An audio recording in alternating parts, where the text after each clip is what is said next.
Assisted GNSS. A GNSS is a GNSS augmentation system that often significantly improves the startup performance, i.e., time to first-fix TTFF, of a global navigation satellite system GNSS. A GNSS works by providing the necessary data to the device via a radio network instead of the slow satellite link, essentially warming up the receiver for a fix. When applied to GPS, it is known as assisted GPS or augmented GPS, abbreviated generally as a GPS and less commonly as AGS. Other local names include AGANS for Galileo and Beto for Beto. A GPS is extensively used with GPS-capable cellular phones, as its development was accelerated by the US FCC's 911 requirement to make cell phone location data available to emergency call dispatchers. Background: every GPS device requires orbital data about the satellites to calculate its position. The data rate of the satellite signal is only 50 bit per second, so downloading orbital information like ephemerides and the almanac directly from satellites typically takes a long time. And if the satellite signals are lost during the acquisition of this information, it is discarded and the standalone system has to start from scratch. In exceptionally poor signal conditions, for example in urban areas, satellite signals may exhibit multipath propagation where signals skip off structures or are weakened by meteorological conditions or tree canopies. Some standalone GPS navigators used in poor conditions can't fix a position because of satellite signal fracture and must wait for better satellite reception. A regular GPS unit may need as long as 12.5 minutes the time needed to download the GPS almanac and ephemerides to resolve the problem and be able to provide a correct location. Operation: in a GPS, the network operator deploys in a GPS server, a cache server for GPS data. These GPS servers download the orbital information from the satellite and store it in the database. And a GPS-capable device can connect to these servers and download this information using mobile network radio bearers such as GSM, CDMA, WCDMA, LTE, or even using other radio bearers such as Wi-Fi or LoRa. Usually the data rate of these bearers is high, hence downloading orbital information takes less time. Utilizing this system can come at a cost to the user. For billing purposes, network providers often count this as a data access, which can cost money, depending on the tariff. To be precise, a GPS features depend mostly on an internet network or connection to an ISP or CNP, in the case of CP, mobile phone device linked to a cellular network provider data service. A mobile device with just an L1 front-end radio receiver and no GPS acquisition, tracking, and positioning engine only works when it has an internet connection to an ISP, CNP, where the position fix is calculated offboard the device itself. It doesn't work in areas with no coverage or internet link or nearby base transceiver station BTS towers, in the case on CNP service coverage area. Without any of those resources, it can't connect to the GPS servers usually provided by CNPS.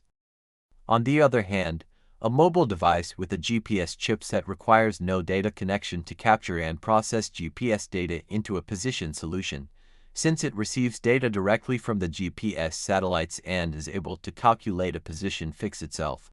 However, the availability of a data connection can provide assistance to improve the performance of the GPS chip on the mobile device. Modes of operation. Assistance falls into two categories. Mobile station-based MSB, information used to acquire satellites more quickly. It can supply orbital data or almanac for the GPS satellites to the GPS receiver, enabling the GPS receiver to lock to the satellites more rapidly in some cases. The network can provide precise time. Mobile station-assisted MSA, calculation of position by the server using information from the GPS receiver. The device captures a snapshot of the GPS signal, with approximate time, for the server to later process into a position. The assistance server has a good satellite signal and plentiful computation power, so it can compare fragmentary signals relayed to it. Accurate, surveyed coordinates for the cell site towers allow better knowledge of local ionospheric conditions and other conditions affecting the GPS signal than the GPS receiver alone, enabling more precise calculation of position. Not every GNSS server provides MSA mode operation due to the computational cost and the declining number of mobile terminals incapable of performing their own calculations. Google's SUPL server is one that doesn't.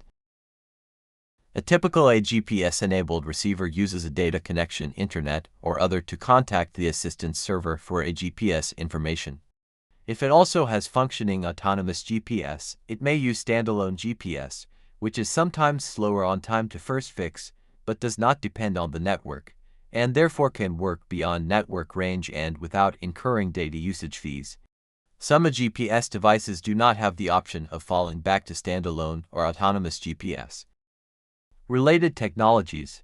Many mobile phones combine a GPS and other location services, including Wi-Fi positioning system and cell site multilateration and sometimes a hybrid positioning system. High-sensitivity GPS is an allied technology that addresses some of these issues in a way that does not require additional infrastructure. However, unlike some forms of a GPS, high-sensitivity GPS cannot provide a fix instantaneously when the GPS receiver has been off for some time. Standards. A GPS protocols are part of positioning protocol defined by two different standardization bodies, 3GPP and Open Mobile Alliance OMA.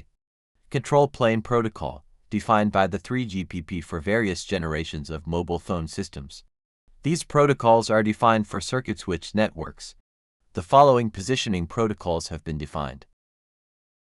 RRLP 3GPP defined RRLP Radio Resource Location Protocol to support positioning protocol on GSM networks.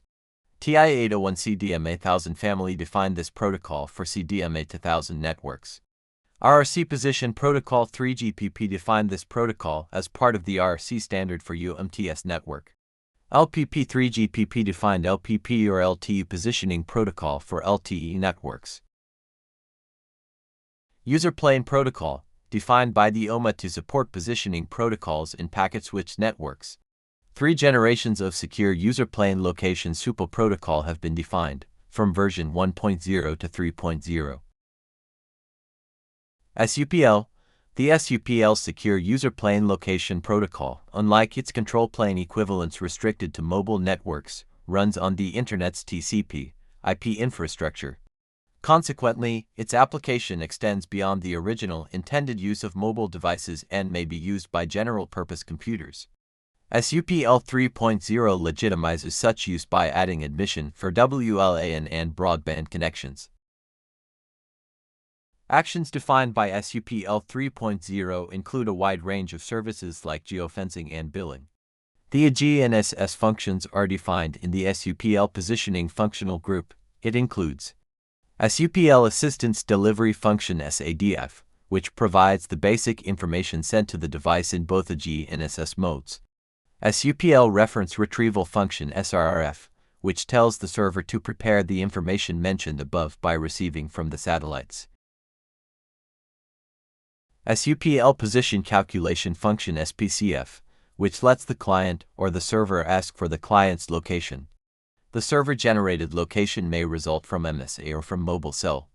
If AMSB set-based mode is used, the client reports its location to the server instead.